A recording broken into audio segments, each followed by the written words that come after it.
So the one who was born as Sri Rama whose great love flowed even to the so-called untouchables, and one who was born as Sri Krishna, who thundered forth the Gita in the midst of the battlefield to Arjuna.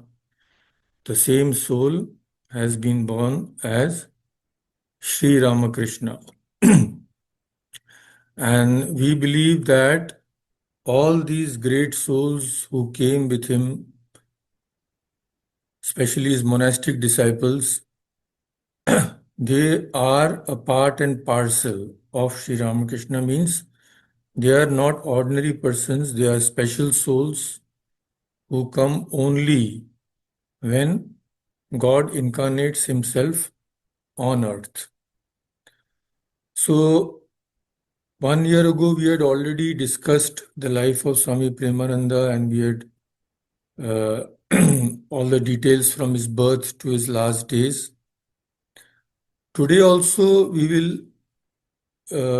discuss some portions of his life, but in a different way. Most of you have heard of Swami Ashokananda. Swami Ashokananda, he was in USA for many, many years. He was a very great monk, and his intellectual prowess and spiritual abilities, spiritual qualities, they are well known to all the people who are acquainted with the tradition of the Ramakrishna order. So he was very lucky enough to actually see and also associate with many direct disciples of Sri Ramakrishna. And one of them was Swami Premananda. So we will, what he has written, we will discuss a first-hand view, you can say, but we won't have the time to complete the whole thing, the essence. Some portions we will discuss. So these are actually compiled from a few of his talks, and they are available in book form still in the Vedanta Society.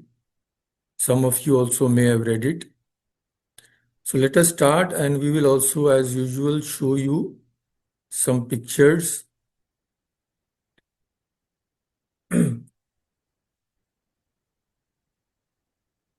Some pictures of Swami Premananda and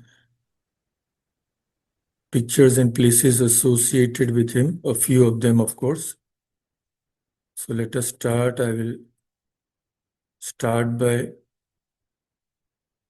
sharing the photo of Thakur himself.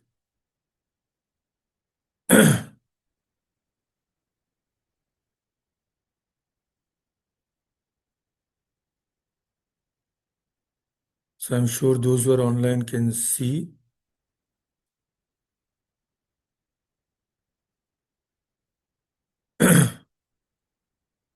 So Swami Ashokananda starts in this way. Most of you know that Swami Premananda was one of the chief disciples of Sri Ramakrishna. And Sri Ramakrishna is looked upon by millions today as an incarnation of God.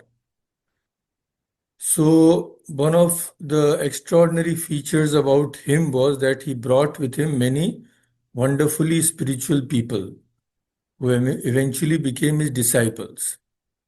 And among them was Swami Premananda. Because when these people come, they have a great mission. When God incarnates, he has a great mission to fulfill. So naturally, with one body, he cannot do. He cannot be at two places at the same time. So he needs a team. And if he brings unqualified people, then they won't be able to propagate his message. So what he brings is absolutely what we may call finished products, those who have already attained great heights of spiritual illumination. So all these are very spiritual people, highly spiritual. Actually, there is no comparison between ordinary persons and these great souls. They are godlike people. So you may be knowing that today also is the birth anniversary of Swami Premananda. So we are discussing his life. Swami Ashokananda continues, Swami Premananda was a most extraordinary person. And first we will see the photograph of Swami Ashokananda. So his it is his words which you will hear. And next is Swami, this is Dakshineshwar's photo. This is Swami Premananda, as you know. So Swami Premananda was an extraordinary person, and his name Prema plus Ananda means the bliss of love. Prema means love. Ananda means joy. So here it is not ordinary joy, this is divine joy. So literally he was the embodiment of love. And there was a continuous spiritual joy which flowed in him. Naturally, all the great disciples of Sri Ramakrishna manifested a great deal of divine love. But Swami Premananda manifested this love particularly. That is the thing. And he was the very incarnation not only of love, but also of purity. Sri Ramakrishna looked upon him as the purest of all who came to him. So he used to say that Swami Premananda is pure to the very marrow of his bones. No thought even resembling impurity can even touch his mind. So that is absolutely, we cannot even imagine that state. So, as some of you may know, Sri Ramakrishna had various ways of classifying his disciples. Some he would call very special Ishvara Kotis. So they are godlike souls. And even among those who came to the Master, there were only 6 whom he classed in this category, Ishvara Kotis. And Swami Premananda was one of them. The others were Swami Vivekananda, Brahmananda, Yogananda, Niranjanananda, and Purna Chandra Ghosh. So Swami Premananda's life was unusual in almost everything. Even his appearance was extraordinary. He was very straight as an arrow. He was not very tall. I think means I'm reading Swami Ashokananda's words. Please remember. I think probably he was about 5 feet 8, and he was rather slim. He had jet black hair, and his complexion was pure gold. You have never seen such a complexion. When he was in an ecstatic mood, which was most of the time, his face and upper part of his body had a sheen of fire. It glowed like gold, and it was the most wonderful thing to see. I myself often saw him in that state, writes Ashokanandaji. So, Swami, whose pre-monastic name was Baburam Ghosh, was born in a Bengal village called Atpur. So, this is, you can see a photograph of Swami Premanandaji in his young age. And here you can see a map. The West Bengal, you can see Bangladesh, you can read. Left to Bangladesh is, of course, West Bengal. And the red portion which is marked, that is the village of Atpur, where Swami Premananda was born. So this is about 30 miles from Calcutta. And the date on which he was born was December 10, 1861. On both his father's and his mother's side, his family was very aristocratic and prosperous. Not much is known of the Swami's early years. 2 memories, however, have survived. So this photograph you can see is Atpur only. This is an early photograph of our Ramakrishna Mutt in Atpur. The modern photograph, maybe it comes later, we will see. So two memories come. Still, they are recorded. When he was a little boy, what happened? Even when he was a very small child. Hmm. So people often mention, no, to small children, oh, who will you be married to when you grow up? Hmm. So even if marriage was mentioned then, he would cry out, don't say that. Don't make me marry. I will die. Hmm. And the other memory is that from time he was 8 years old, he used to picture in his mind a beautiful wooded place on the bank of the Ganga where he would live in a hut with another monk and meditate on God. So from this you can see they are very special people. 8 year old, what does he understand? Ordinary 8 year old boy. So devotion to God was almost a family trait. Hmm. On both sides, there were many devotees. And his sister was married to a man who was himself a great devotee of God, a great devotee of Sri Ramakrishna. And his name was Balram Bose. So I will show you the pictures. This is his sister, Krishna Bhavini Devi. So the names also in India, you see, Bhavini means who is always thinking about, who's all full of that mood. Krishna Bhavini. She's always full of thoughts of Krishna. And this is Balram Bose. So his house you may know called Balram Mandir now. Sri Ramakrishna had visited more than 100 times. That is the only place he had visited so many times. So this was Balram Bose. He was the husband of Krishna Bhavini Devi. So, in fact, it was Balram who brought all the members of the family, including his mother-in-law, that is the mother of Swami Premananda, to meet Sri Ramakrishna. Hmm. And it is possible that it was through Balram that Swami Premananda first actually heard about the master. And Premananda, when he went to meet the first master for the first time, then of course he was just Babu Ram. He visited him with another very great disciple of the master, Swami Brahmananda. This is Swami Brahmananda. So the two boys went to the same high school in Calcutta and were friends.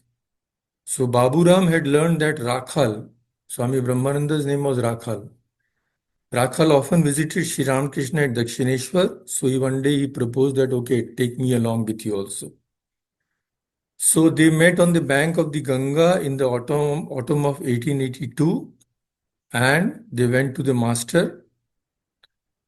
By the time they had reached Dakshineshwar, it had become dark. And when they came to Sri Ramakrishna's room, they found that he was not there. He had gone to the Kali temple. So Rakhal knew, of course. Rakhal went and brought the master back. But Babu Ram saw a strange thing. The master could not walk properly. Rakhal had to hold him. He was acting like a drunkard. So Rakhal was telling him, place your step here, place your step there. So Ashokananji tells us, Sri Ramakrishna used to get in that condition very often.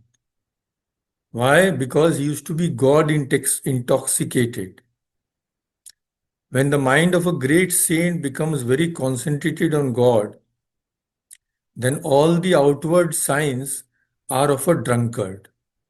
His face becomes red, he cannot walk properly, cannot talk properly, and there has to be someone with him to guide him and watch him over. So this happens to maybe one only Sri Ramakrishna. So it is not common. We should know. Rakhal brought the master to his room and he sat on a cot for some time and soon he became normal or what we call normal. What we call normal is actually abnormal. And he began to talk with Babu Ram. He received him with great affection. So, Master is talking. So, this is the Master's, another very beautiful painting you can see. So, he said to Baburam, "Come near the light, let me look at you." There was a dim lamp burning at that time. He thoroughly examined Baburam, his hands, his face, his feet, and showed much satisfaction. Then he weighed his hands. That was one of his ways of judging a man's spirituality. He would just weigh a person's hand in his own and thereby come to an understanding of his spiritual condition. How he did it, nobody knows. But in Baburam's case, this also pleased him. He said, "Very good, very good." Hmm. So it was a strange night Baburam spent there. Sri Ramakrishna asked him to sleep along with Rakhal in his own room. But Baburam said, "No, sir, I will sleep outside." So he felt hesitant. He had come for the first time. So there was a porch, and he and the friend who had come with him made their beds there. But whole night, Baburam could not sleep. Why?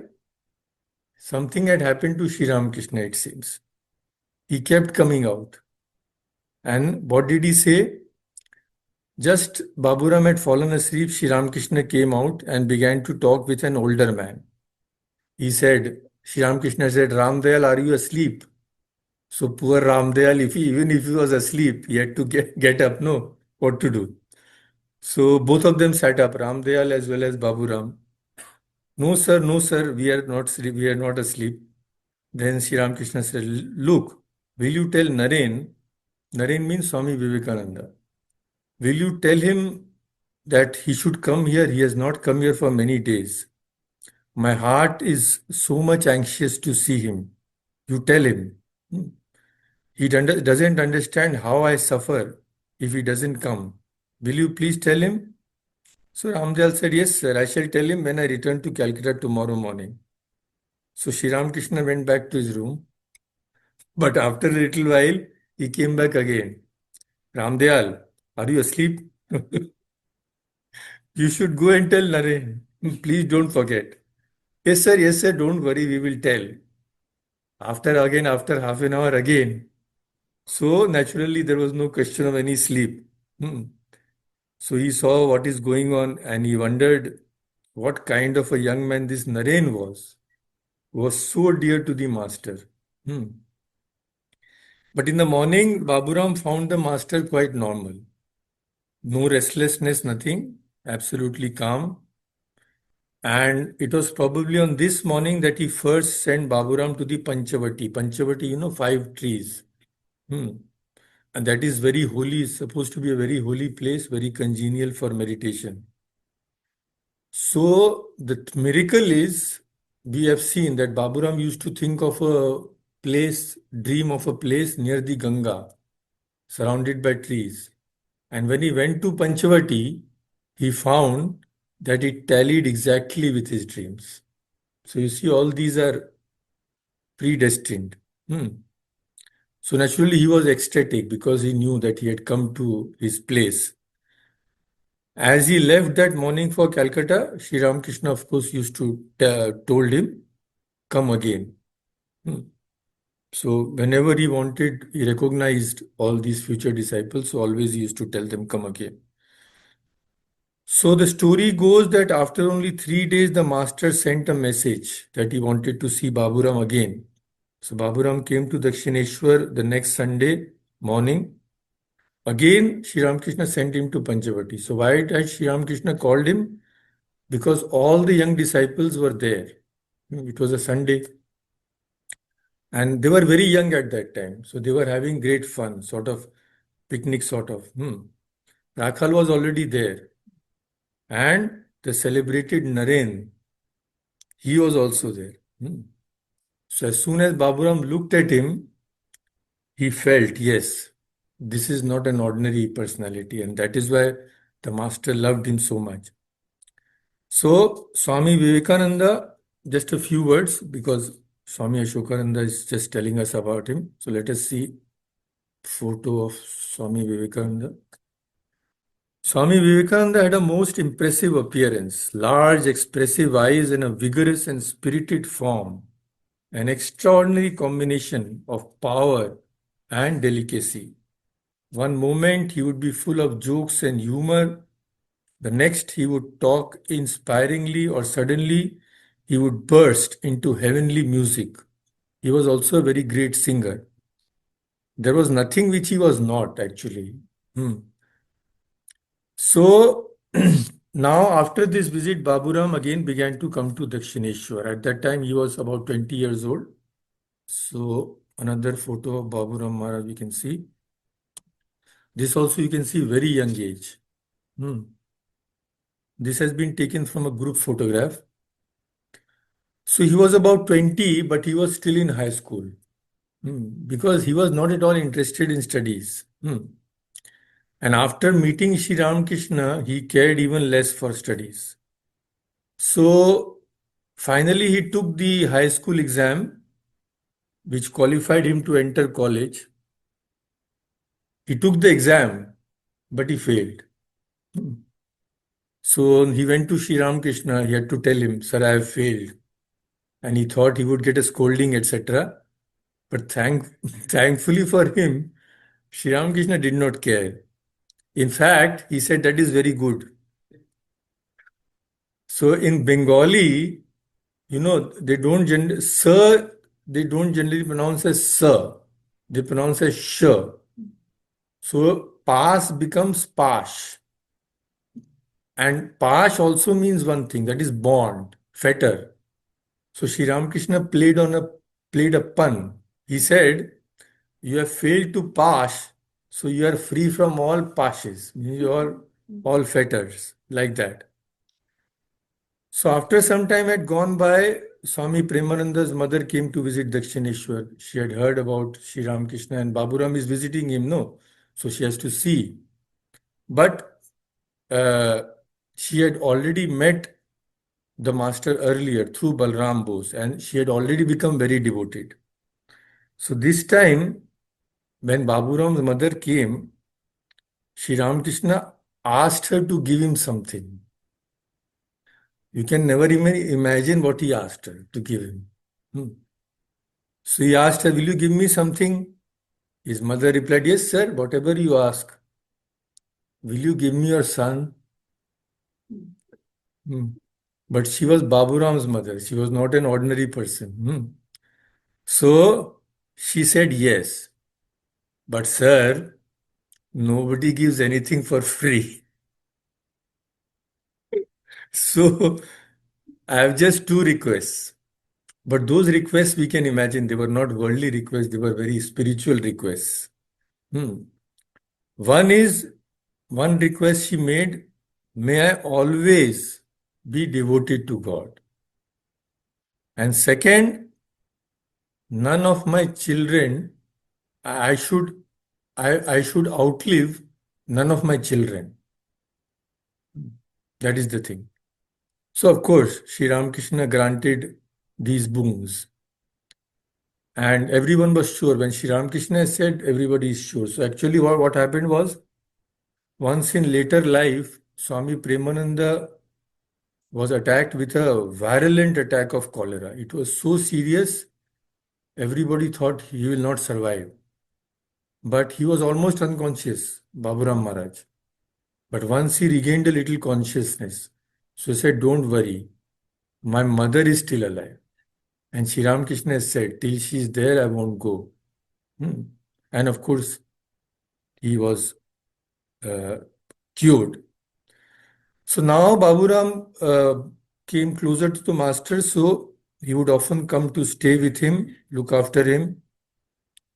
So why did specially Sri Ramakrishna ask for Baburam for to be with him? He always used to go into that state which Rakhal had brought him from the temple.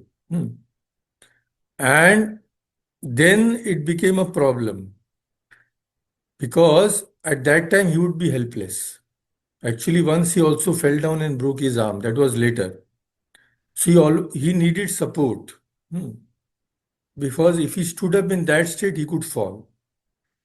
So now problem was, we can say that he could have kept anybody, but in that high state, he could not stand the touch of an ordinary person. Hmm. He was in a very high plane at that time. So if any ordinary person touched him at that time, he would feel terrible pain. Though his body would be unconscious, so to say, but the impurity would communicate itself through his mind to the body.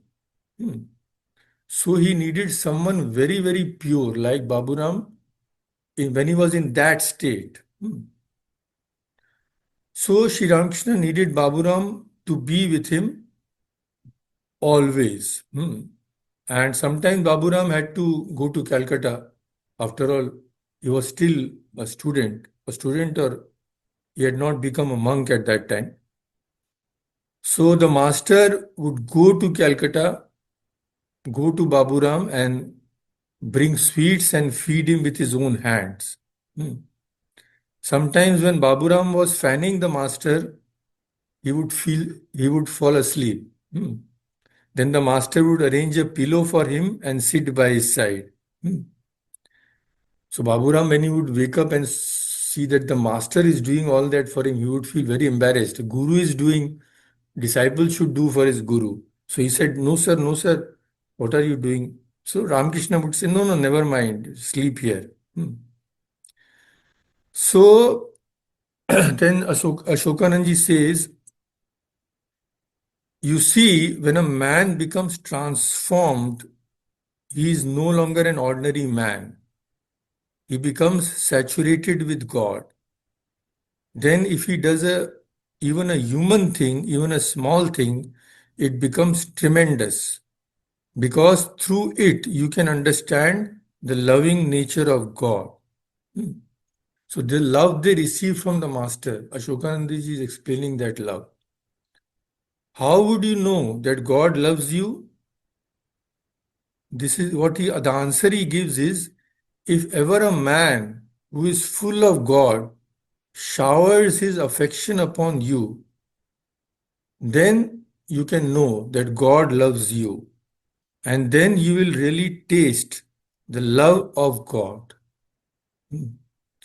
People talk about love and affection, but how few really understand it.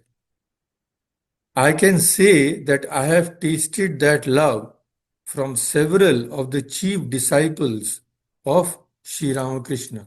He was very fortunate. And when I tasted it, I knew this is what is called love. It is so different from any idea we can form beforehand. So the love from Sri Ramakrishna is not like the love we see or what we feel. It is completely different. So in later years, Swami Premananda used to say, the Master simply took possession of our hearts. To be with him was such a joy that we wanted to be with him always. He showered upon us a love that no father's or mother's love can ever approach. Do you think in those early days we were really mad after God? Nothing of that kind. We were just absorbed in his love and affection. So you can see another photograph of Swami Premananda. Here also he is quite young, sitting on a tiger skin. So Sri Ramakrishna would verify the disciples in many ways. We have seen how he called Swami Premananda, saw his features, weighed his hand. But he also verified them in other ways. What is that? He had visions about them. So about Swami Premananda also he had a vision. He maintained that he was the personification of the delighting, joyful aspect of God, the love aspect. And once he said, I saw Baburam as a goddess with a necklace round her neck. This goddess was Radha, the beloved of Krishna. Hmm. So curiously enough, the master also saw once, we cannot explain this, he saw Baburam as Radha. Now Radha is supposed to be the personification of divine love. But the master also saw that Swami Premananda belonged to the path of knowledge. Hmm. How, after he had been living at Dakshineshwar for some time, Swami Premananda asked Sri Ramakrishna for some spiritual experience. He saw that all the others were having some experience. So he said, Ramakrishna, I am having nothing, others are having. Hmm. So then the master said, okay, what to do? So the master went to the mother, Divine Mother. He prayed to the Divine Mother, Mother, you better give him something. Otherwise, he'll lose faith in me. He said, what is the use of going to the master? I am having no vision. So then the Divine Mother told Sri Ramakrishna, he is not of that type. He will not have that ecstasy. He will have knowledge. So, knowledge, that is jnana, direct perception of the divine in the absolute aspect. So, Swami Premananda belonged to a type in which knowledge rather than devotion was predominant. Hmm.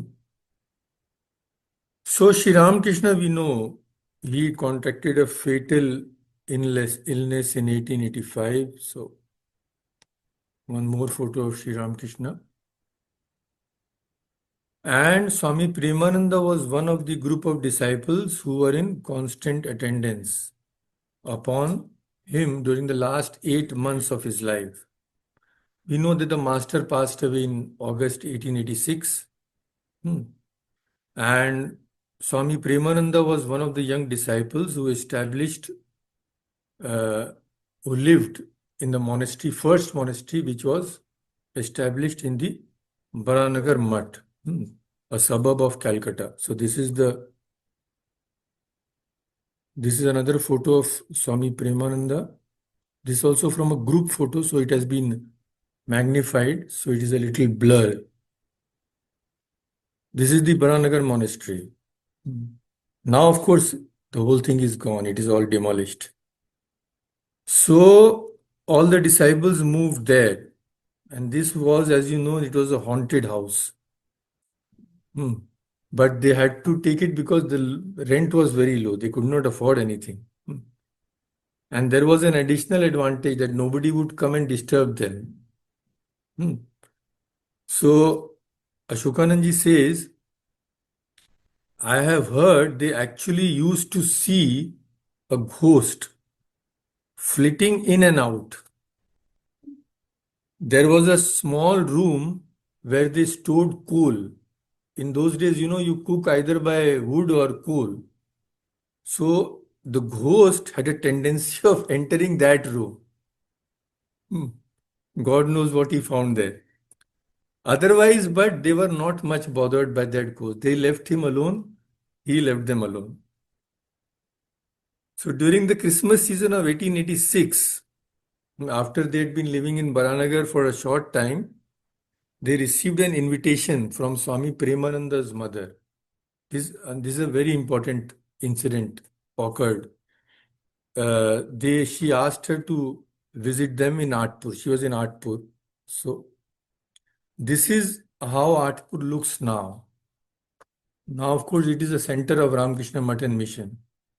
So this small place you see there, this small building you see there, and on that side you see something written on that. So I think this is the place where they had performed that ceremony. We will see that. We will read about that.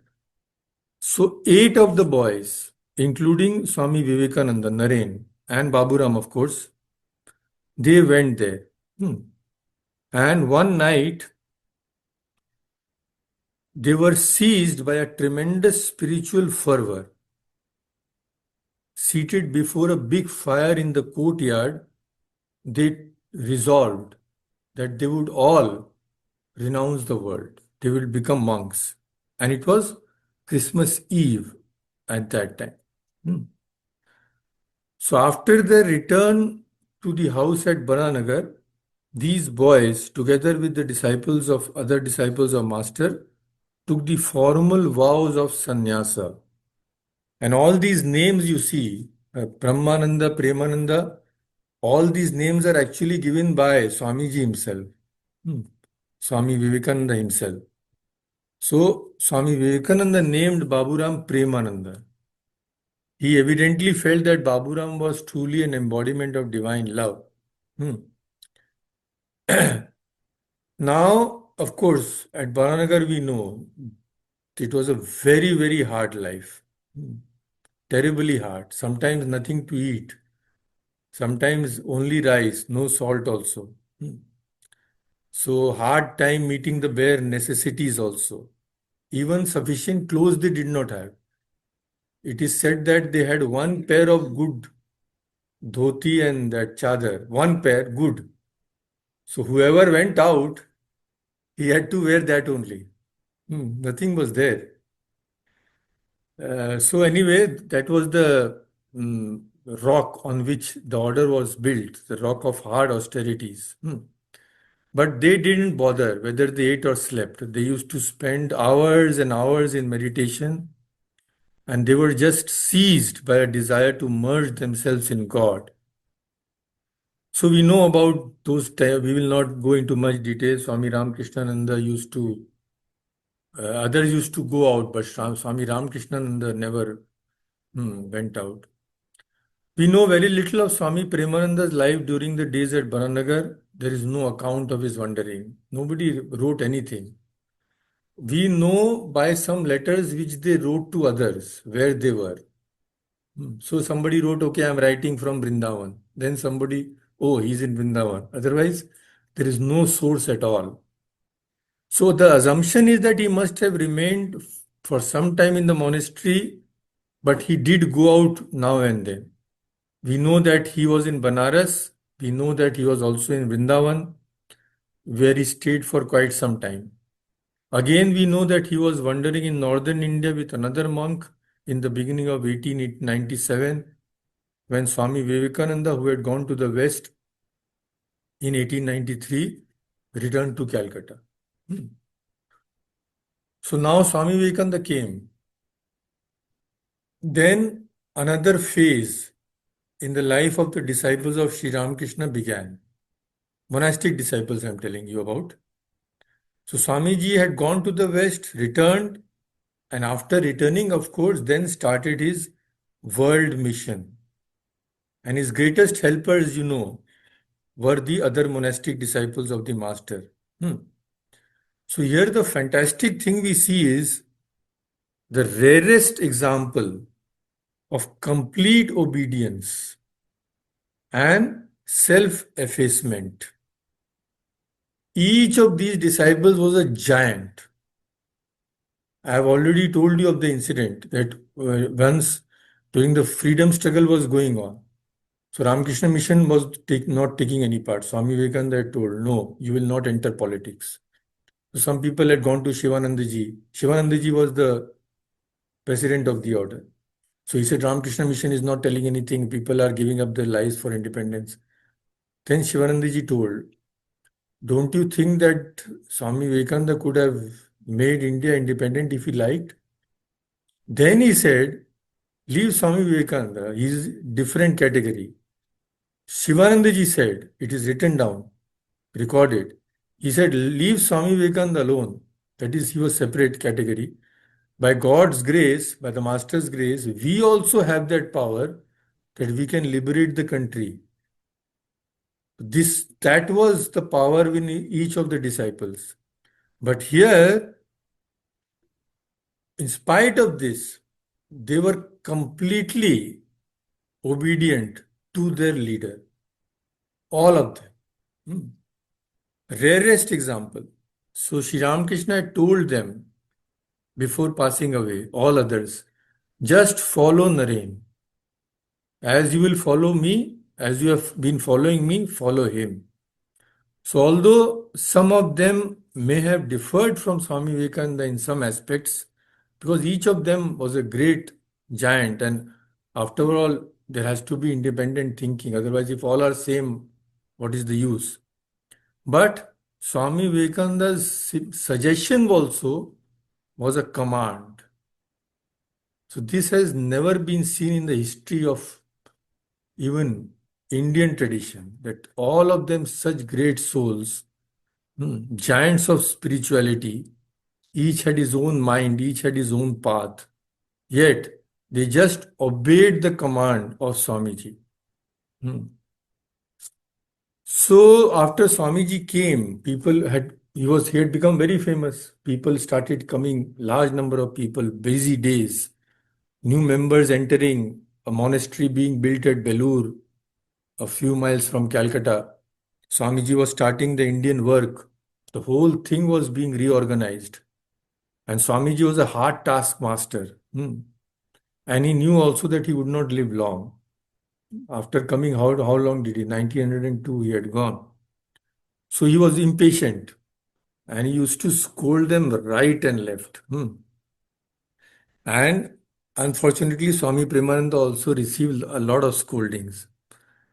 Swami Vivekananda gave him very hard training. So just one incident we will mention. One evening after the worship, Swami Premananda came to Swamiji and said, "Brother, how are you today?" Hmm. So, what do you expect? Here, everybody says, "Yes, yes, thank you, I am well." Swami Vivekananda was not feeling well. His temper was already. So he said, "Oh, you have come now to inquire how I am. Even if I were to die, you would not so much as look at me. Hmm. Okay, now sit down. Take this fan. Start fanning me." There was no electricity in those days. So start fanning me. Hmm. Swami Premananda, of course. When Swami Vivekananda says something, no question. He sat down, took the fan, and began to fan him. It was evening. Maybe he thought after 1 or 2 hours, Swamiji will tell him to stop. Whole night, Swamiji did not even tell him to stop. Hmm. Whole night he was fanning. Just imagine. Hmm. So when dawn came, no thank you business. Here there is no thank you. Swami Vivekananda said, "Okay, now go to the temple." No sleep, no question of sleep. So Swami Premananda was in charge of the worship at that time. So absolutely obediently, without a word, no question of even complaining. He immediately went and started his work in the temple. So then Swami Ashokananda says a very nice thing. I am quoting him. He says, "Greatness and strength come from things like this kind of character, this kind of obedience, not from visions, not from all kinds of mystical experiences also. This strength of character, the state of mind which makes this kind of selfless, faithful action possible, Swami Premananda's action, is the important thing. And this is the spiritual heritage we have received as our bequest from the great Swamis. And this is our treasure." This is what he writes. So we'll change the photograph again. Again, we will see Swami Vivekananda's training of Premanandaji. So, one incident I mentioned. Another time, Swami Vivekananda learned that Swami Premananda was maybe resting in the afternoon. They had a very hard life. Most probably, he had not slept at night. So, but Swamiji had made a rule: nobody can rest even during the daytime. So, somebody told him, Swami Premananda, maybe he had called Swami Premananda and he found that he was resting. So, he sent one of his disciples not gently waking up. That kind of thing was not done. So he said, go, drag him from the bed, take hold of his feet, and pull him from the bed. So, disciple, what can be done? Swami Vivekananda is telling, no question of disobedience.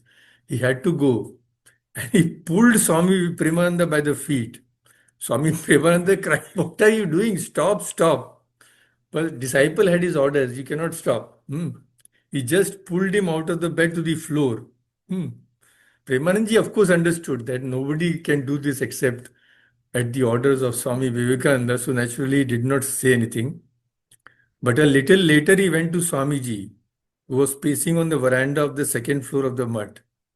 The moment Swamiji saw him, he embraced him and said, brother, our master used to treasure you in his heart, and I am such a person that I ask that you be dragged from your bed. Brother, I am not fit to live here. Saying this, he began to cry. So Swami Vivekananda began to cry. Because after all, he had great love for the disciples. And not only love, he had great respect for the disciples because the master used to love them.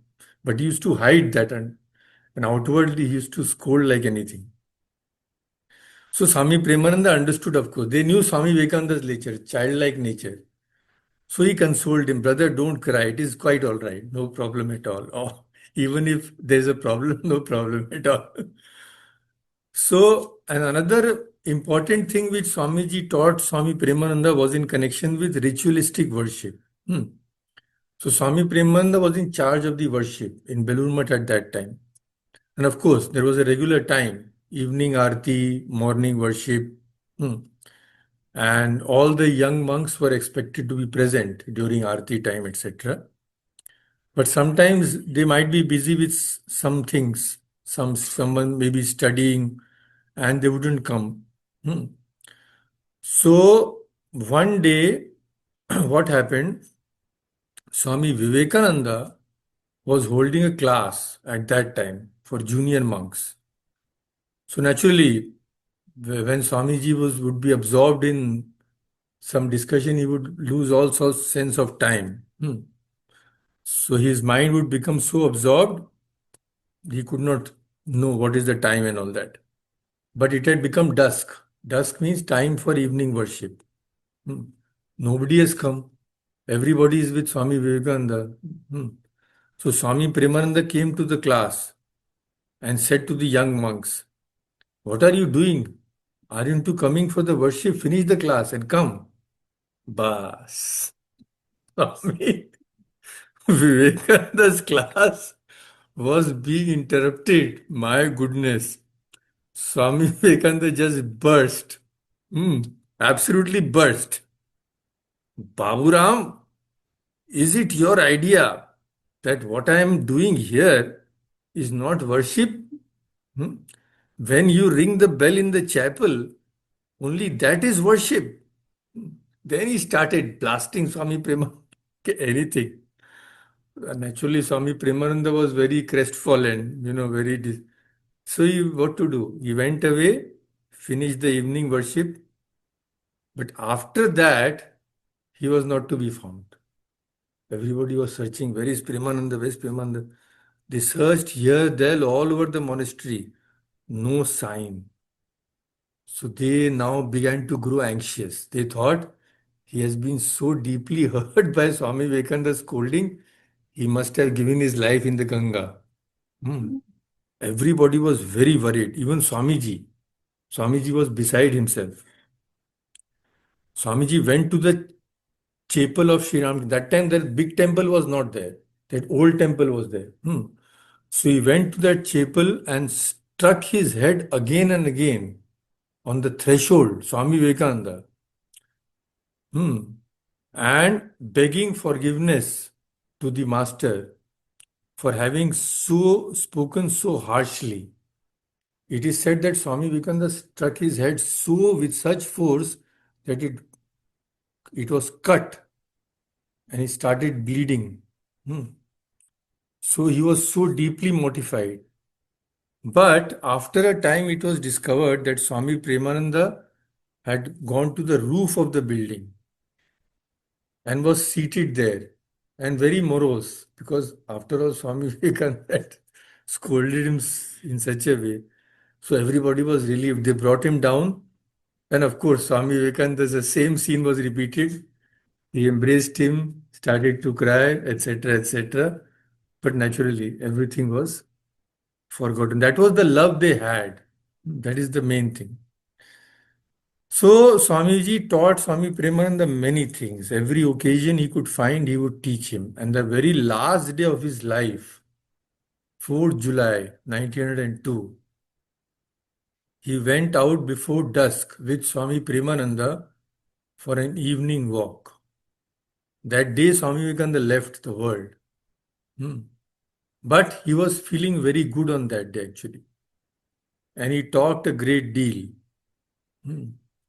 So he also talked with Swami Premananda about some aspects of the West, even Western gardens, it is said, how they are established and taken care of.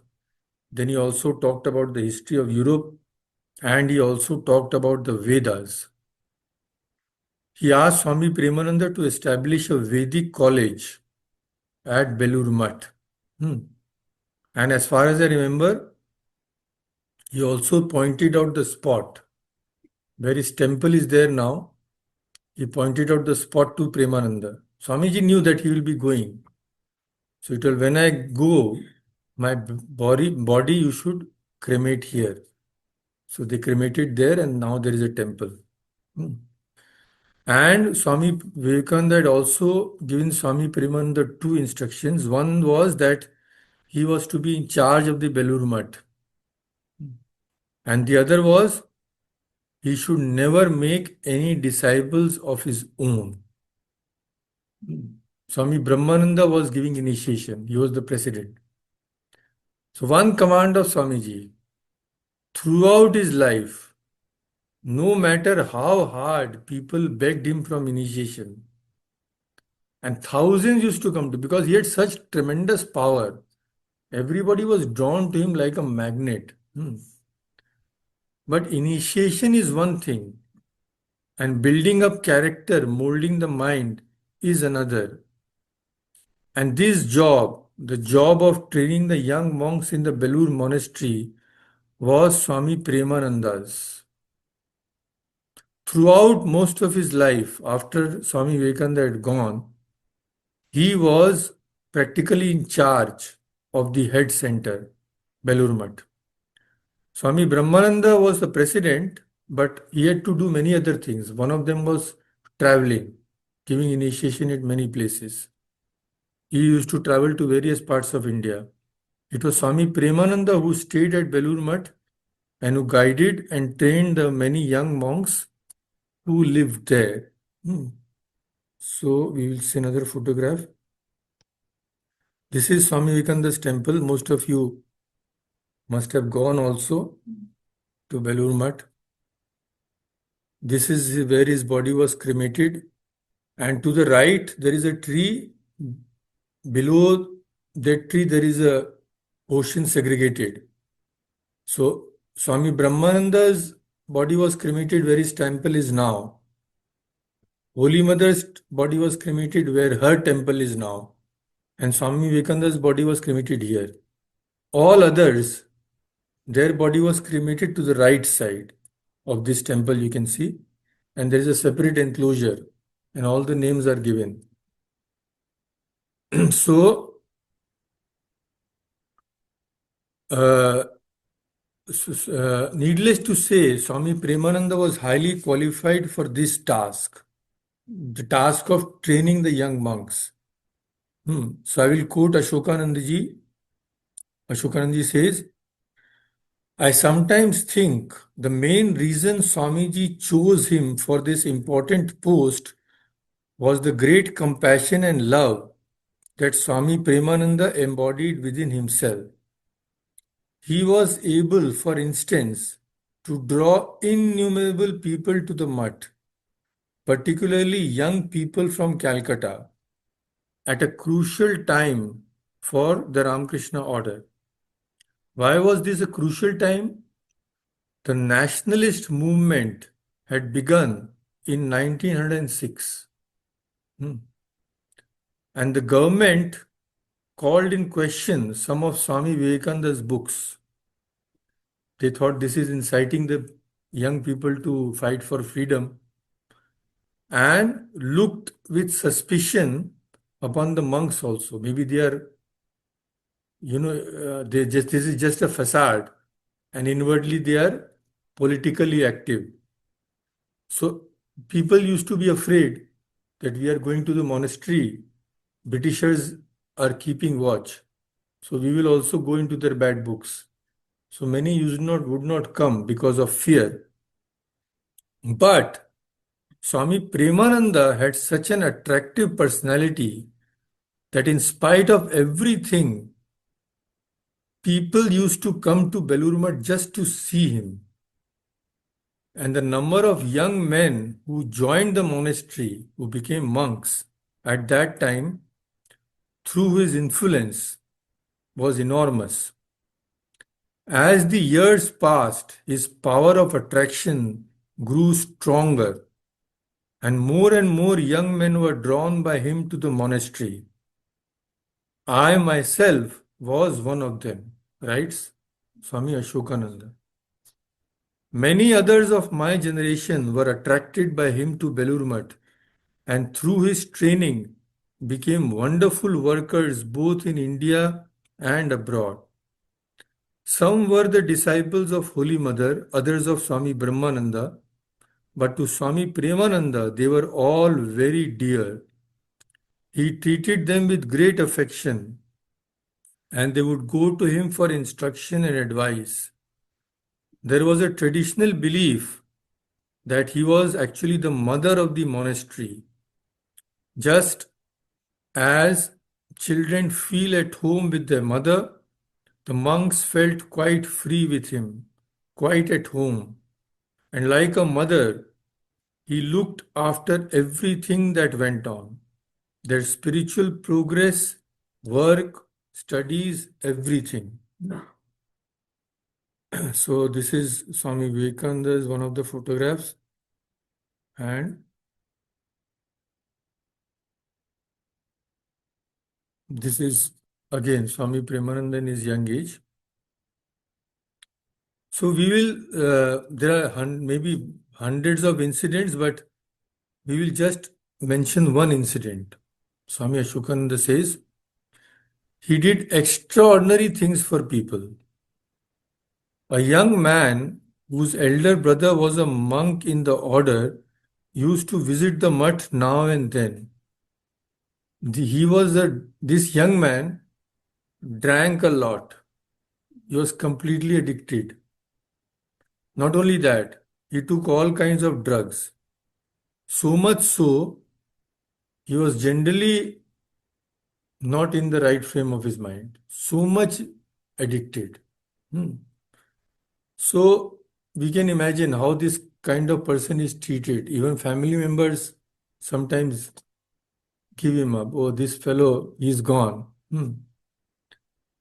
Now, he was addicted, but he was not happy about it.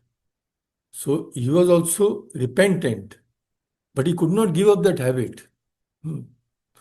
So for solace, he used to come to the monastery, and Swami Premananda was there.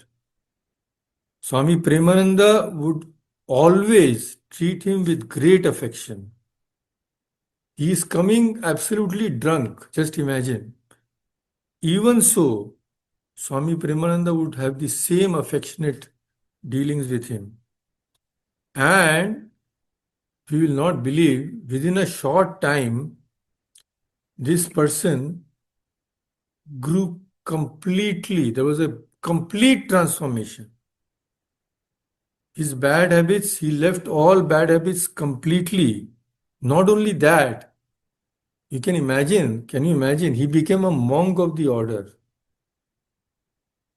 From a drunkard to a sannyasi. Not only that, he became a tremendous worker and he was highly respected in his afterlife by one and all.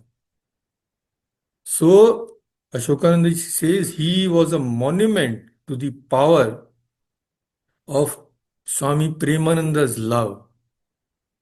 But why he alone? A whole generation of monks can stand as a monument to Swami Premananda. If in his time many young men entered the monastery and took up the ideal of the worship of God through the service of man, if many became wonderfully capable and selfless workers of the order, at least half the credit should go to only Swami Premananda. So there are many more things. We don't have time. We have already crossed. So we will conclude just by the last part, that is the passing of away of Swami Premananda and what Ashokananda ji said about him. Just the last portion I will read. So unfortunately, uh, in his last days, Swami Premananda contracted the terrible fever called the Kala Azar. Don't interrupt like that. A black water fever, a malignant fever that was very difficult to get rid of in those days and was often fatal. Hmm. After long treatment in Calcutta, he recovered a little and then went to the mountains to regain his health. But that was the time of the worldwide influenza epidemic. Millions and millions of people died. While Swami Premananda was in the mountains, he caught that deadly flu. Swami Shivananda went from Belur and brought him back to Balram Bose's house. Everything was done for him, but just in 4 days he passed away. Swami Brahmananda was there during those days, and of course he was heartbroken. He came again and again to Swami Premananda's room. And once he said to him, "Brother, do you remember our master?" Swami Premananda just smiled. Even on his deathbed, he is completely calm, completely without any grief whatsoever. And now the last paragraph in the words of Swami Ashokananda. He says, "I still see his smiling face and hear his voice, and I know that although he left no disciples, he has many disciples." There was nothing very dramatic about him, yet he was the very essence of drama. He had the most extraordinarily impressive form, emanating a radiance of love and joy, and yet there was nothing about him that struck you with awe. You knew you could go and embrace him as your own, as your father or mother or friend. And he never said anything to anyone that did not later come to be true. So even to Swami Ashokananda, he had said many things. We have not read all those details, we don't have the time, and everything came true. He was like a person who has no children.